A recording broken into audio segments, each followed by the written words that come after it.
Buenas noches, bienvenidos a Sala de Prensa de Noticias Caracol Ahora. Es muy grave la ola de violencia que está viviendo el país. La situación de orden público en 4 departamentos, en Nariño, en Cauca, Arauca y Antioquia, por cuenta de la masacre de al menos 20 personas en menos de 72 horas. El hecho más reciente se registró en Venecia, Antioquia, donde 3 jóvenes fueron asesinados en las últimas horas. A este hecho además se suman los 6 muchachos muertos en el Tambo, Cauca, 6 más en Tumaco, Nariño y 5 más en Arauca. Para tratar de entender a qué se debe esta nueva ola de violencia y cuáles pueden ser las soluciones, invitamos a Juan Carlos Garzón, es el director del área Dinámicas para la Paz de la Fundación Ideas para la Paz. Juan Carlos, bienvenido a Sala de Prensa. Buenas noches, Juanita, y un saludo para los televidentes. Juan Carlos, desde su opinión, ¿a qué cree que se está debiendo esta situación? ¿Qué es lo que está pasando en el país? Vale, pues acá tenemos una combinación de elementos coyunturales y también de elementos que son más del sistema, más estructurales. Lo primero que hay que explicar es que estamos hablando de casos cuyas formas pueden ser las mismas, es decir, la masacre, este hecho trágico que está sucediendo en estos municipios, pero las explicaciones, los actores, los contextos pueden variar de región a región. Entonces estamos hablando de dinámicas muy distintas. En algunos casos pueden estar relacionados directamente con economías ilegales, en otros tienen que ver con control social, en otros tienen que ver con ciclos de retaliación, en otros casos ni siquiera sabemos bien las razones. Entonces lo primero que hay que entender muy bien es la complejidad, porque ya quisiéramos tener una narrativa como la teníamos en el pasado cuando decíamos esto es el enfrentamiento entre guerrilla y paramilitares o estos son los carteles del narcotráfico. Aquí tenemos que contar una historia un poco más compleja que dé cuenta de lo que está pasando en las distintas regiones. Claro, Juan Carlos, y eso que usted está mencionando es muy importante porque las autoridades señalan casi siempre, y su respuesta siempre es la misma, al narcotráfico como el gran responsable de todas estas masacres, pero sin duda estamos viendo que no es tan simple esa respuesta. No, porque además hagamos un ejercicio de la siguiente manera. Si nosotros miramos cuál fue el más reciente boom cocalero, el boom cocalero, es decir, esa explosión de cultivos en Colombia, se dio en el periodo desde el 2013 hasta el 14 empieza a subir y se da hasta el 2017. Y si vemos qué pasó con los homicidios y las masacres en ese mismo periodo, en varias de las zonas donde estaba dándose el boom cocalero no habían homicidios y no habían masacres. ¿Qué explica eso? Y es que la pregunta fundamental entonces es ¿quién influye, quién regula el territorio? ¿Cuál es la regulación en esos territorios? ¿Quién tiene la capacidad de ejercer control sobre la vida social? No, entonces eso es una primera cosa. La segunda es que podemos empezar a mirar los casos uno a uno y preguntarnos, ¿hay cultivos ilícitos, hay rutas ligadas al narcotráfico? ¿Esa es la principal economía ilegal? Y la verdad es que en varios de los casos no es así. Un caso es, por ejemplo, el departamento de Arauca. ¿Cuántos cultivos de coca tiene el departamento de Arauca? Hay economías ilegales que tienen que ver más con extorsión, con contrabando, que son más importantes que el narcotráfico. Y el tercer punto es que aún aceptando que el tema es el narcotráfico en varios municipios sería una explicación incompleta porque tendríamos que hablar de otros factores como la falta de una presencia efectiva y legítima del Estado y también unas autoridades municipales, unas autoridades locales que tienen pocos instrumentos para poder influir en la política de seguridad de sus municipios. Claro, esa presencia estatal que siempre ha hecho falta y que se vuelve también transversal a todos estos departamentos, pero que sin duda en esas zonas que estábamos mencionando, Juan Carlos, también hay corredores de narcotráfico. Y hay un punto que a mí sí me parece importante y que le quiero preguntar, y es que tiene que ver con lo que ha dicho el ministro de Defensa en las últimas horas, que por su parte dice que hoy más que nunca es necesaria la aspersión aérea para acabar con los cultivos ilícitos. ¿Qué piensa usted de esa posibilidad? Y acá hay un tema muy importante porque ya 18 países han restringido el uso de glifosato y de hecho ha sido calificado como un probable cancerígeno desde 2015, incluso por la Organización Mundial de la Salud. ¿Qué tan efectiva sería supuestamente esa medida para controlar todo esto que está pasando en nuestro territorio? Pues tenemos que entender que hay una diferencia importante entre una política antinarcóticos, para que los televidentes entiendan esto. La política antinarcóticos básicamente lo que se propone es disminuir la demanda y la oferta de drogas ilegales. Y la política de seguridad. La política de seguridad tiene en su centro la protección de los ciudadanos y la garantía de los derechos. Estas dos cosas en realidad pueden llegar a chocar y la política antinarcóticos puede ser contraproducente y puede impactar de manera negativa la política de seguridad. Entonces, hoy nos plantean la opción del glifosato y uno queda un poco desconcertado porque en realidad lo que tenemos hoy, la prioridad es poder disminuir la tendencia de las masacres que tenemos en el país. Eso se consigue sobre todo con una respuesta efectiva en términos de justicia, en donde el Estado manda un mensaje muy claro que su prioridad es proteger a las poblaciones. Desde mi punto de vista eso no está sucediendo. Pero digamos que el gobierno decide avanzar con las aspersiones aéreas. Miren, si ustedes toman el mapa de las aspersiones aéreas y lo cruzan con varios de los municipios donde han ocurrido estas masacres, el mapa no corresponde. Y por las limitaciones que puso la Corte, pues en el mejor de los casos estamos hablando que la aspersión aérea serviría en la tercera parte de los territorios donde hay cultivos de coca. Entonces sigue siendo una herramienta pues limitada. Y yo quiero resaltar un punto y es que tenemos que escuchar a las autoridades locales, tenemos que escuchar a los gobernadores y a las poblaciones. Varias de ellas están insistiendo en que están listas para sustituir los cultivos, que esperan una respuesta distinta del Estado.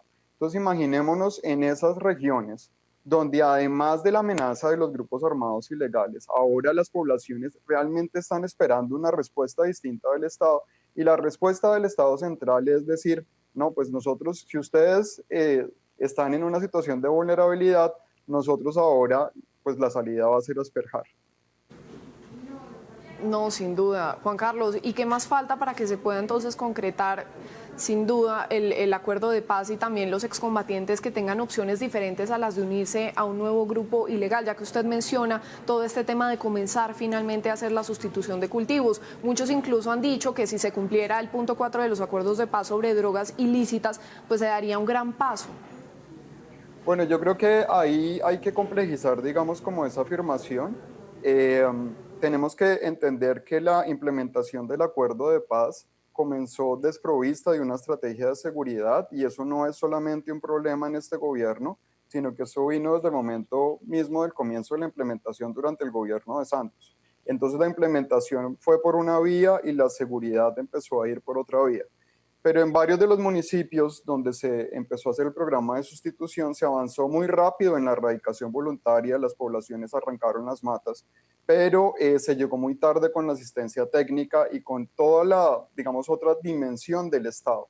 Y es que aquí hay un punto interesante, porque a veces pensamos que quienes argumentamos que el Estado tiene que llegar de manera integral, estamos yendo por un camino distinto de quienes dicen que el Estado tiene que llegar con fuerza y tiene que imponerse a las organizaciones criminales. Lo cierto es que si queremos provocar una disrupción de esas organizaciones criminales, hay dos cosas que tenemos que hacer.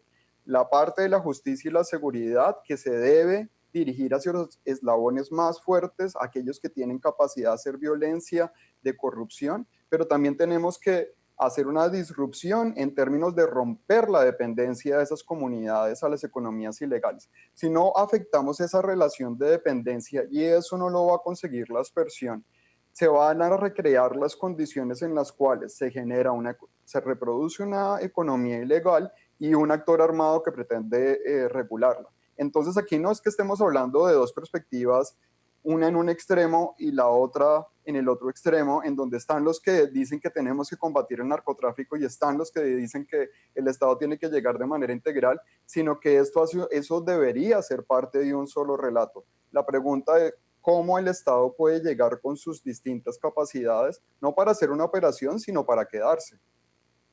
Claro, y bajo esa mirada, ¿cómo cree usted que están repartidas las responsabilidades para que esta oleada de violencia esté en el nivel que está? Bueno, pues aquí tenemos que tener en cuenta que tenemos un problema estructural. En Colombia, de cada 10 homicidios, según el informe de la Fiscalía que dejó el último fiscal Néstor Humberto Martínez, decía que 2 de cada 10 homicidios llegan a ser esclarecidos. Eso es un porcentaje muy bajo, es decir, tenemos 8 homicidios que suceden, de cada 10 homicidios, 8 no sabemos quién, no tenemos ni siquiera idea de quién los cometió. Ahí hay una cosa muy fuerte. Lo segundo es que el sistema de justicia a nivel, pues digamos, local sigue siendo muy débil. Entonces ahí también hay una tarea. Y me parece a mí que la fuerza pública ya es momento de que pase de esta perspectiva que es ir por las estructuras, ir por los cabecillas con ese enfoque, ¿no? Y con estos carteles de se busca, para más bien buscar y encontrar cómo se conectan de nuevo con la preocupación de las comunidades. Hoy las comunidades no están interpretando que la presencia de la fuerza pública aumenta su seguridad. Hoy están interpretando muchas veces que se vuelven más vulnerables porque ellos, digamos, la fuerza pública llega, pero si no se crean unas capacidades en ese municipio, la gente tiene temor de que la fuerza pública se vaya y ellos queden como el blanco, ¿no? Entonces, aquí no hay una bala de plata, aquí no hay una solución única. Aquí lo que realmente tenemos que hacer es pensar realmente cómo hacemos para tener una estrategia de seguridad en favor de la gente donde el ciudadano, su protección esté en el centro. Claro, eso que usted menciona es muy importante porque hay una percepción que uno podría decir es incluso generalizada y me gustaría que usted me ayudara a entender qué tan cierta es. Y es que el problema de la violencia en Colombia pareciera estar como sobrediagnosticado, ¿no? Pero seguimos sin encontrar una solución efectiva. No podría ser solo lo militar, no podría ser solo lo social, como usted lo mencionaba. Porque digamos, ¿por dónde pasan esas soluciones o vamos a estar condenados hasta qué momento a repetir la historia? No, pero fíjese que yo creo que estamos en un momento muy difícil, uno entiende que estemos preocupados, es un momento de alarma, de alerta, pero recordemos debemos recordar de dónde venimos, ¿no? Colombia tuvo unos niveles de masacres altísimos y yo entiendo que de manera instintiva como que tengamos el reflejo de decir estamos volviendo al pasado. Todavía no estamos en el pasado, pero podríamos estarlo con unas condiciones distintas, pero si no se toman las medidas apropiadas. Hay que entender que la seguridad no aparece con un decreto, la seguridad no se soluciona en una reunión ni porque un mandatario, un funcionario viaje y se reúna con los alcaldes. Lo que estamos viviendo ahora es una deuda pendiente en términos de construir realmente una política de seguridad, no que sea concebida en Bogotá y después caiga en las regiones, sino que finalmente uno habla con los alcaldes. Por ejemplo, yo tuve una entrevista con el alcalde de Samaniego la semana pasada y él dice, yo cuando hablé con el presidente no estuve pidiéndole policías y militares, yo necesito una respuesta más integral. Es que incluso los mismos miembros de la fuerza pública han argumentado, dicho, nosotros podemos ir a hacer las operaciones, podemos ir a hacer las capturas, pero ¿y dónde está el resto del Estado? ¿Dónde está el resto del Estado? Esa es la pregunta.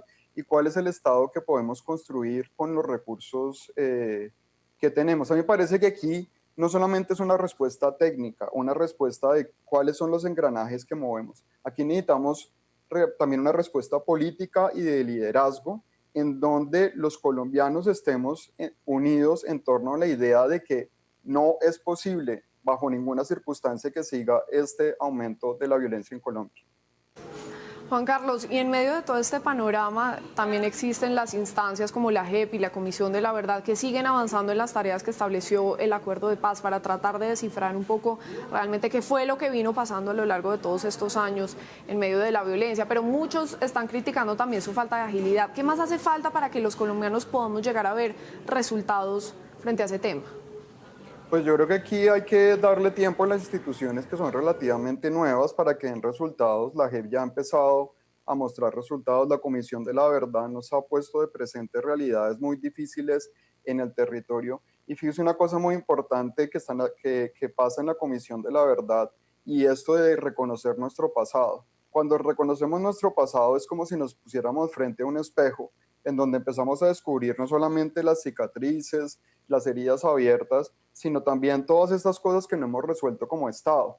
Yo entiendo que ahora los señalamientos se dirijan al gobierno de Iván Duque, que está ahora obviamente en la presidencia, pero tenemos que entender que esto es una acumulación de asuntos no resueltos, de unas reformas inacabadas, de un proceso de paz hecho a medias y muchas veces sin convencimiento, ¿no? Entonces, realmente lo que nos preguntamos hoy es, podemos poner el espejo retrovisor y ver qué es lo que pasó, quién tuvo la culpa, pero la preocupación más grande es cuál es la mirada hacia el futuro, cuál es el plan que tenemos enfrente. Así debe ser. Juan Carlos, ya finalmente para ir cerrando todo este análisis y esta conversación, la indignación, digamos, por todas estas masacres, por todo lo que está pasando, también ha migrado a las redes sociales, pero eso no parece servir de mucho, sin duda. ¿Qué más podemos hacer como ciudadanos para aportar algo en medio de todo esto? Yo creo que es muy importante esa inconformidad, ese llamado, esa reflexión. Yo creo que, por ejemplo, agradezco mucho este tipo de espacios en donde realmente yo estoy gratamente sorprendido de los debates que se están dando en algunos medios de comunicación, en donde ya no nos conformamos con la explicación del narcotráfico, en donde debemos exigir una respuesta más compleja y en donde de todas formas no es un hecho menor que como ciudadanos en medio de nuestra cotidianidad no olvidemos lo que está pasando en estas regiones, que valoremos realmente. Creo que la principal aporte que podemos hacer en este momento es no ayudar a la polarización, no politizar este tema, no irnos por una parte o por la otra, sino que cualquiera que sea el grupo político, cualquiera que sea la oposición, deberíamos estar de acuerdo en una cosa mínima, y es que no es tolerable que volvamos a vivir estos niveles de violencia en Colombia. Estamos en un momento en donde esto está ascendiendo, pero parte de la ciudadanía, parte de lo que tenemos que hacer es que la ciudadanía siga firme, digamos, como demandando que se implemente el acuerdo en sus distintas dimensiones, pero también pues que tengamos una agenda de futuro. Al final eso es lo que esperamos los ciudadanos, que en medio de esta pandemia y de esta desesperanza, pues los políticos cumplan su función de darnos una visión de futuro. Una visión de futuro que todos esperamos se dé muy pronto. Es Juan Carlos Garzón, director del área de dinámicas para el conflicto de la Fundación Ideas para la Paz. Es el análisis de estas masacres que enlutan el país. Y si bien el problema del narcotráfico, como lo mencionábamos, parece ya sobrediagnosticado, pues no es posible la construcción de una paz estable y duradera si no se resuelve este problema de los cultivos ilícitos ni de las economías ilegales asociadas a ellos. También todas estas zonas, todos estos departamentos que necesitan pie de fuerza, pero además inversión social. Educación. Gracias, Juan Carlos. Gracias, Juanita. Buenas noches y bueno, buenas noches para la audiencia también. Hola, muy buenas noches. Comenzamos semana poniendo en el radar aquí en Sala de Prensa en Noticias Caracol Ahora la nueva manera en la que viviríamos los colombianos a partir del próximo 1 de septiembre, es decir, dentro de una semana, en la que pasaríamos del aislamiento preventivo obligatorio en el que estamos desde el pasado 25 de marzo, es decir, cuarentenas en relativo conocimiento estrictas, aunque con 45 condiciones al final para eventualmente poder salir a las calles, a un aislamiento selectivo.